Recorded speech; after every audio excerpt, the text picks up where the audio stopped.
8 फरवरी को इलेक्शन हुए थे, उस पर जमीयत उलमा इस्लाम का मौक़िफ़ बड़ी वजाहत के साथ सामने आ गया था कि हमने मुल्क भर में इस इलेक्शन के नताइज को मुस्तरद कर दिया था और जो मौक़िफ़ हमने इख्तियार किया था वक्त के साथ साथ जो शवाहिद सामने आ रहे हैं वो हमारे मौक़िफ़ की तस्दीक कर रहे हैं। पाकिस्तान की तारीख़ में हमारा ये ख्याल था कि 2018 में सबसे बड़ी धांधली हुई है, लेकिन 2024 ने तो उसका भी रिकॉर्ड तोड़ दिया है। इस हवाले से जमीयत उलमा इस्लाम की मरकज़ी मजलिस आमला ने हर चंद के पार्लियामेंट में जाने और तहफ़्फ़ुज़ात के साथ जाने का फ़ैसला किया, लेकिन इस सूरत हाल से चारों सूबों में जाकर सूबाई जो हमारे जनरल कौंसल्स हैं, मजालिस उमूमी हैं, उनको एतमाद में लेना। चुनांचे हमारा पहला इजलास सुबह खैबर पख्तूनख्वा में हुआ और अभी दूसरा इजलास है यहाँ कराची में हो रहा है, उसके बाद फिर पंजाब में जाएंगे। बलूचिस्तान में बहुत सख्त सर्दी है, मुख्तलिफ अतराफ से लोगों के जमा होने में दिक्कतें आ रही हैं, तो उसको फ़िलहाल मौखर किया है। लेकिन ये एक हकीकत है कि जमहूरियत अपना मुकदमा हार रहा है और पार्लियामेंट अपनी अहमियत खो रही है। इस सूरत हाल में अब क्या किया जाए? ये पार्लियामेंट जिस वक्त हम देख रहे हैं ये अवाम की नुमाइंदा नहीं है, ये धांधली की पैदावार एक पार्लियामेंट है जिसमें कुछ लोग अपने आप को हुक्मरान कहलाएंगे और कौम के दिलों पर वो हुकूमत नहीं कर सकेंगे। उनके जिस्मों पे तो शायद हुकूमत कर सकें, लेकिन कौम दिल से इसको तस्लीम नहीं करेगी। तो इस हवाले से हम आज यहाँ कराची आए हैं। यहाँ के सूबाई जनरल कौंसल और यहाँ के वर्कर्स, उनके साथ हमने सारी सूरत हाल पे बात करनी है और फिर मज़ीद हम पूरे मुल्क में तहरीक चलाने का एक लायहा अमल भी बनाएंगे। भरपूर तहरीक होगी, अवामी क़ुव्वत के साथ होगी और वो मुल्क की सियासत को तब्दील करेगी, उसका काया पलटेगी। हालात इस तरह नहीं रहेंगे जिस तरह के हम पे मुसल्लत किए जा रहे हैं। ये हालात हम न तस्लीम करते हैं, न इसको हम कबूल करते हैं। इसके ख़िलाफ़ भरपूर अवामी रद्द-ए-अमल आएगा, लेकिन हम उसको मुनज़्ज़म तरीके से आगे बढ़ाना चाहेंगे। मज़ीद अगर आप हज़रात का कोई सवाल हो तो नवाज शरीफ से क्या शिकवे, क्या शिकायत आप देखी हैं? और जरदारी साहब कहते हैं कि आपको मना लेंगे, क्या आपको मना लेने में कामयाब होंगे? दोबारा आपको शामिल होंगे? देखिए, हमारा कोई ज़ाती झगड़े किसी के साथ नहीं है कि वो हमें मना लेंगे। तो मसला कौम का है, मसला अवाम का है। इन्होंने इक़्तिदार की कुर्सी को शायद अपनी जागीर समझ लिया है। वो समझते हैं हम पूरी असम्बली जो है वो पैसे की ताकत पर ख़रीद लेते हैं। चुनांचे सिंध असम्बली ख़रीदी गई है, बलूचिस्तान असम्बली ख़रीदी गई है اور مختلف صوبوں میں انہوں نے جو پیسہ انویسٹ کیا ہے، پیسے کی بنیاد پر اگر ملک کی حکومت چلنی ہے اور اسمبلیاں خریدنی ہیں تو پھر ظاہر ہے کہ ہم تو فارغ ہیں۔ مولانا صاحب، پی ٹی آئی کہہ رہی ہے کہ ملک کی بڑا گرینڈ الائنس بنانے جا رہے ہیں سندھ میں، جیسا کہ 4 جماعتی اتحاد ہے، جو بی ڈی اے اور جے یو ہے، تمام جماعتیں جو اس الیکشن میں دھاندلیوں کے خلاف متحرک ہے۔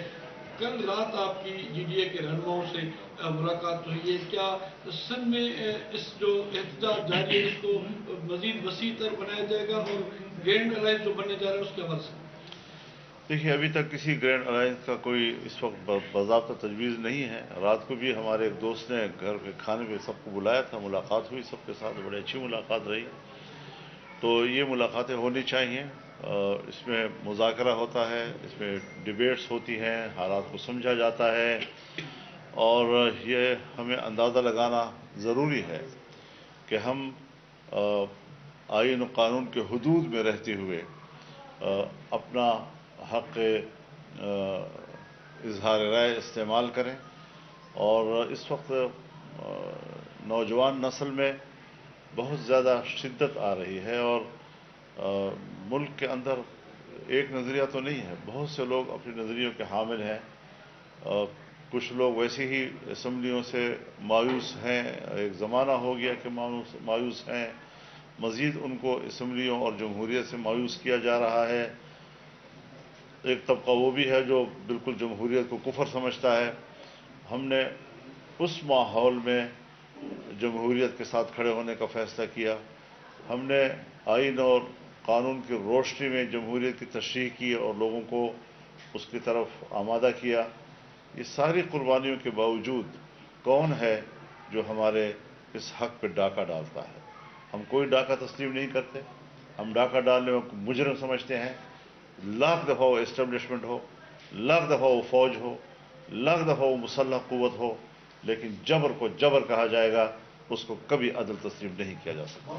حضرت یہ بتا دیں کہ کہا یہ جا رہا ہے کہ جس طرح سے پہلے عام لوگ بھی یہ کہتے ہیں کہ زرداری صاحب سے بھی آپ کی دوستی، میاں صاحب سے بھی آپ کی دوستی رہی ہے اور اب بھی ہے، تو اس وقت ایسے کون سی کوئی چیز سامنے ہے کہ آپ اتنے ان سے دور ہوئے؟ دوسری یہ کہ کس کو سمجھتے ہیں کہ اسمبلیاں خریدنے کا آپ کن کو کہہ رہے ہیں، اور اصل ذمہ دار کون ہے جنہوں جی، نے کچھ کیا ہے؟ میں بڑی وضاحت کے ساتھ عرض کر دینا چاہتا ہوں جی کہ پیپلز پارٹی کو اور مسلم لیگ نون کو تقریباً وہی مینڈیٹ ملا ہے 2018 میں ملا تھا۔ پھر اس وقت دھاندلی کیوں تھی اور آج دھاندلی کیوں نہیں ہے؟ پی ٹی آئی کو وہی تقریباً مینڈیٹ ملا ہے جو 2018 میں ملا تھا۔ اس وقت دھاندلی نہیں تھی، آج دھاندلی کیوں ہے؟ دونوں سے سوال ہے، لیکن جمعیت علماء اپنے اصولی موقف پہ قائم ہے۔ دھاندلی 18 میں ہوئی ہے تب بھی دھاندلی ہے، دھاندلی 2024 میں ہوئی ہے تب بھی دھاندلی ہے۔ جہاں تک پارٹیوں کا تعلق ہے، ضرور سب دوست تشریف لائے ہیں، ان کے اکابرین تشریف لائے ہیں، ہم نے ان کو احترام دیا ہے۔ احترام کا رشتہ تو پہلے بھی رہا ہے، آئندہ بھی رہے گا۔ پی ٹی آئی کے وفود بھی آئے ہیں، ایک سے زیادہ مرتبہ وہ تشریف لائے ہیں، ہم نے ان کو بھی احترام دیا ہے، عزت دی ہے۔ اور سیاست میں آپ جانتے ہیں کہ ہم نے کبھی بھی تلخی کو فروغ نہیں دیا، تعصبات کو فروغ نہیں دیا، گالم گلوچ کو فروغ نہیں دیا، موقف لیا ہے، اتفاق رائے بھی کیا ہے، اختلاف رائے بھی کیا ہے، اعتدال کے ساتھ اور دلیل کے ساتھ کیا ہے۔ لیکن میں آپ کو اطمینان دلاتا ہوں کہ اب تک ہم اپنے موقف پہ قائم ہیں۔ پارلیمنٹ میں جائیں گے، احتجاجی اور تحفظات کے طور پر ہم جائیں گے، کوئی ووٹ ہم نے استعمال نہیں کرنا، اور انشاءاللہ العزیز ہماری جو دوست جماعتیں جو ہمارے پاس تشریف لائے، بار بار لائے، انشاءاللہ اب وہ اصرار نہیں کریں گے۔ ہم نے اپنے موقف ان کو تقریباً منوا دیا ہے۔ مولانا صاحب، آپ پی ڈی ایم کی سربراہی کی اس زمانے میں آپ کی اس وقت کی فوجی قیادت سے ملاقاتیں بھی ہوئی، لیکن یہ کیسے ہو گیا کہ مسلم لیگ نون اور پیپلز پارٹی کو تو ان کی ساری سیٹیں مل گئی، لیکن جن سیٹوں پہ آپ سمجھتے تھے آپ کو امیدوار جیتنا چاہیے، نہ صرف آپ بلکہ مذہبی جماعتوں کو اس الیکشن میں بڑا دور پرے رکھ دیا گیا ہے؟ تو آپ کیا سمجھتے ہیں اس کے ذمہ دار کیا وہی قوتیں جو 2018 میں جنہوں نے الیکشن؟ جی بالکل، وہی قوتیں ذمہ دار ہیں۔ ये बैनुल-अक़वामी दबाव में भी रहते हैं। ऐसे हालात में जब मैं इसराइल के ख़िलाफ़ हमास की क़ियादत से मिलने जाऊँगा तो बैनुल-अक़वामी सतह पर नाराज़गियाँ तो पैदा होंगी। अमेरिका भी और यूरोप भी जो इसराइल के मज़ालिम की पुष्पनाही कर रहे हैं उनको तो तकलीफ़ होगी। अफ़गानिस्तान में शिकस्त खा चुके हैं, वहाँ इमारत इस्लामिया की हुकूमत है। हम पाकिस्तान और उनके ताल्लुकात को बेहतर बनाने के लिए गए, हमने उनके इस्तेहकाम की बात की और इसके इस्तेहकाम पाकिस्तान की ज़रूरत है। तो ज़ाहिर है कि उनकी नाराज़गी तो ज़ाहिर है कि उनके इस्तेहकाम के लिए हम बात करेंगे तो नाराज़ तो होंगे। तो वो बैनुल-अक़वामी दबाव जो हमारे मुल्क के इस्टेब्लिशमेंट पे आता है सो हमारे ख़िलाफ़ अब भी मुस्तकिल तौर पर आया है। और यहाँ पर भी जिन लोगों को ये ख़तरा था कि शायद फज़लुर रहमान आने वाले वक्त में हमारे मुकाबले में सदारती उम्मीदवार बन सकेगा, उन्होंने भी अपनी तिजोरियाँ खोली हैं। यहाँ से ले लीजिए, यहाँ से 3 हो गए, यहाँ से ले लें। वज़ीर आज़म के लिए आपने अपने राय या वोट जो है वो इस्तेमाल नहीं किया, सदर के उम्मीदवार के लिए भी यही फैसले पे कायम है या वोट इस्तेमाल करेंगे? इसी फैसले पे कायम है। महमूद खान साहब मेरे पास आए थे, लेकिन चूंकि उन्होंने हमसे पहले इब्तिदाई मशवरा नहीं किया था, अगर वो पहले मशवरा कर लेते तो शायद हम एक अच्छी स्ट्रेटजी हम बना सकते। लेकिन वो फैसला कर चुके हैं तो पार्टी का मौक़िफ़ तो अभी तक वही है। अब एक तरफ मेरी ख्वाहिश है कि मैं महमूद खान अचज़ी को वोट दूँ, लेकिन एक तरफ मेरी पार्टी का फैसला है जिसकी इताअत मुझ पर वाजिब है। तो ख्वाहिश और वाजिब का जब मुकाबला होता है तो वाजिब की इताअत करनी होती है, ख्वाहिश की नहीं। अच्छा मौलाना साहब, मुझे ये बताइएगा जरा, अगर आप असेंबली जाते हैं तो सुन्नी इत्तेहाद कौंसिल के नुमाइंदों के साथ बैठेंगे या हुकूमत के नवाज शरीफ और नून लीग या पीपल्स पार्टी के नुमाइंदों? बेटा, आप लोग मेरा ख्याल में पार्लियामान के निज़ाम से वाकिफ़ नहीं है। पार्लियामान में अपोजिशन होती है, हुकूमत होती है। हम अपोजिशन बेंच पे बैठे हैं, वो जहाँ भी होंगी। तो जिस्म से तो मेरी कोई लड़ाई नहीं है ना, फिक्र और जहन और दिमाग से कोई इख्तिलाफ हो सकता है, लेकिन जहाँ पर भी अपोजिशन की नशिस्तें होंगी वहीं पर हम भी बैठे होंगे।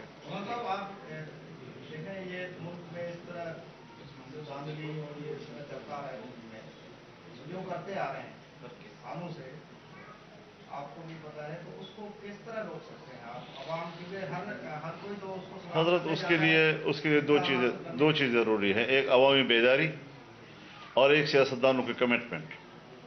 ये गलत बात है, अगर मैं हूँ तब मैं भी गलत हूँ और कोई और है तो वो भी गलत है कि हम जमहूरियत की बात भी करते हैं, हम आमिरों के खिलाफ आवाज़ भी बुलंद करते हैं, जेलों में भी जाते हैं, कारकुनों को भी पिटवाते हैं, अवाम पर भी तकलीफ़ें गुजारते हैं, लेकिन जब इक़्तिदार का मरहला आता है तो हम फिर उन्हीं क़ुव्वतों से इक़्तिदार की भीख मांगते हैं। ये रवैया जब तक रहेगा सियासतदानों का, पाकिस्तान में जमहूरियत नहीं आ सकेगी, हमेशा उनकी ख्वाहिश की हुकूमतें बनती रहेंगी। लिहाजा सियासतदानों को पहले अपनी कमिटमेंट ठीक करनी चाहिए कि वो जब एक जमहूरियत पर यकीन रख लें तो फिर वो जमहूरियत ही के लिए बात करें, फिर वो ये सौदेबाजियाँ न करें, न पैसों का सहारा लें, न आमिराना क़ुव्वतों का सहारा लें। आपने जिक्र किया हुकूमत की, तो मुद्दत का आपने तखमीना अंदाजा लगाया है कि साल 1 साल चलेगी। जरदारी साहब जो वो कितना अर्सा उनका इक़्तिदार बतौर सदर रहेगा? दूसरा, एक एक्सट्रीम पोजीशन इमरान खान और पीटीआई से मुताल्लिक थी कि वो एक यहूदियों के एजेंट हैं। आपको क्यों इतना जल्दी अपनी एक्सट्रीम पोजीशन वापस लेकर पीटीआई के साथ हाथ मिलाना पड़ गया? नहीं, वो तो मेरे ख्याल में बार बार इस बात की तकरार की ज़रूरत नहीं है ना। आप एक सवाल बार बार करें, मैं जहाँ भी प्रेस में जाता हूँ एक ही सवाल, फिर उसका एक ही जवाब, एक ही सवाल फिर एक ही जवाब। देखिए, सब चीज़ें वक्त के साथ साथ ही तहलील होंगी। मौक़िफ़ जो हमने उठाया था वो अब भी है, और इसको हमने अगर तहलील करना है तो उस पर हम एक माहौल तो अब बना सकते हैं कि ऐसे माहौल में जब हम बातचीत कर सकें, जो हमारे तहफ़्फ़ुज़ात हैं वो कैसे दूर करेंगे उसको। जब दूर होंगे तो फिर तो ज़ाहिर है कि वो भी पाकिस्तानी है, हम भी पाकिस्तानी हैं, लेकिन उसके लिए एक माहौल तो चाहिए। अब जब तक हम इख्तिलाफ़ करेंगे तो ज़ाहिर है कि मीडिया का पेट तो भर सकेगा, उससे आपके काम तो चलता रहेगा, लेकिन यह है कि इससे मुल्क को तो कुछ नहीं मिलता। जी, लड़ाई रहेगी और लड़ाई रहेगी। तो पूरी दुनिया में हमने अपने मौक़िफ़ को तारुफ़ कराया है, एहतजाज रिकॉर्ड करवाया है, वो अभी तक बरकरार है। और अगर एक माहौल बनता है कि जिस माहौल में हम बैठ कर उन इख्तिलाफ़ को दूर कर सकते हैं तो हम इसको खैर मक़बूल करें। अच्छा, ये बताइए कि आपने 2 असम्बली का, सिंध असम्बली और बलूचिस्तान असम्बली खरीदी गई है, KPK में क्या बिल्कुल ठीक इलेक्शन नहीं, वहाँ भी इलेक्शन बिल्कुल हमें चारों सूबों का इलेक्शन पे एतराज़ है। हम ऐसा नहीं है कि खुदा न खास्ता KP में इलेक्शन हुआ है तो हम उस पर मुतमईन हैं, वहाँ भी मुतमईन नहीं है। और एस्टेब्लिशमेंट ने कुछ अपनी ही तकसीम की है, किसी को एक जगह, किसी को दूसरी जगह, किसी को तीसरी जगह, सबको एडजस्ट करने की कोशिश की है। लेकिन जमीयत उलमा का मामला मुख्तलिफ है। वो बैनुल-अक़वामी जो हमारा एक वर्ल्ड वाइड एक गेम होती है और जो डीप पॉलिटिक्स होती है उसका हिस्सा है, और वहाँ से जो चीज़ें हिलती हैं यहाँ पर वो उसके हरकतें जो है फिर नज़र आती हैं, तो हम उसको फेस कर रहे हैं और इंशाअल्लाह हम नज़रियाती तौर पर फेस करेंगे। पाकिस्तान के अवाम के दिलों में अमेरिका मोहब्बत पैदा नहीं कर सकता। आज फ़िलिस्तीनी शहीद हो रहा है और 30,000 तक शहादतें पहुँच चुकी हैं। बारिशें होती हैं तो उनके सर छुपाने की जगह नहीं है, बच्चों की लाशें पड़ी हुई हैं। हज़ारों की तादाद में वो बच्चे हैं जो शीरखार थे और आने वाले वक्त में उनको ये इल्म नहीं होगा कि हम किसकी औलाद हैं। क्या ये इंसानी हुकूक नहीं है? क्या अमेरिका और मगरबी दुनिया को इस इंसानी हक का एहसास नहीं है? यहाँ वो हैवान बन चुके हैं, वहशी बन चुके हैं, और इसराइल की जो दरिंदगी है उसको सपोर्ट कर रहे हैं। किस मुंह से अमेरिका और मगरबी दुनिया आइंदा पूरी दुनिया में इंसानी हक की बात करेगा? शर्म नहीं आएगी उनको? और इस्लामी दुनिया के हुक्मरानों को भी हया करनी चाहिए। उनकी गैरत हमीयत कहाँ चली गई है कि इस्लामी दुनिया इस वक्त जो है वो ख्वाब खरगोश के मज़े ले रही है? उनको भी उठना चाहिए और खुलकर अपने मुसलमान भाई के साथ खड़ा हो जाना चाहिए। किसी किस्म के उनको मफादात का लिहाज नहीं रखना चाहिए। दुनिया को अल्लाह ने कायम रखना है, इज़्ज़त अल्लाह ने देनी है, रिज़्क़ का मालिक अल्लाह है, तरक्की का मालिक अल्लाह है, और अल्लाह पर एतमाद शायद मुसलमान हुक्मरानों का ख़त्म हो चुका है। वो सिर्फ दुनिया के हुक्मरानों को, खुदाओं को जानते हैं। अमेरिका की खुदाई का इनकार कर दें और अल्लाह की खुदाई का इकरार कर दें, फ़लस्तीनों पर मुसीबत कम हो जाएगी। हमने तो उनको जुल्म के हवाले कर दिया, दरिंदों के मुंह में छोड़ दिया है। कोई इस्लामी दुनिया का हुक्मरान है जिसको कुछ तो हया आए, कुछ तो शर्म आए, कुछ तो अपने कलमे की हया उसके पास हो? बहुत अफसोसनाक सूरत हाल है इस वक्त कि हम सब जो है इक़्तिदार की जंग तो लड़ रहे हैं, लेकिन एक मुसलमान कौम की 2-3 महीने के अंदर 30,000 तक शहादत है। ये भी तो कोई मुंह से, एक घर नहीं है किसी के पास। बारिश आती है, बारिशों के अंदर उसकी माएँ जो है अपने बच्चों को संभाल नहीं सकती, किसी को रहम नहीं आता उनकी हालत पर। घास खा रहे हैं वो जी, छोटे छोटे बच्चे घास खाते हैं और उनको पॉइजनिंग हो जाती है और वो मर जाते हैं उससे जी।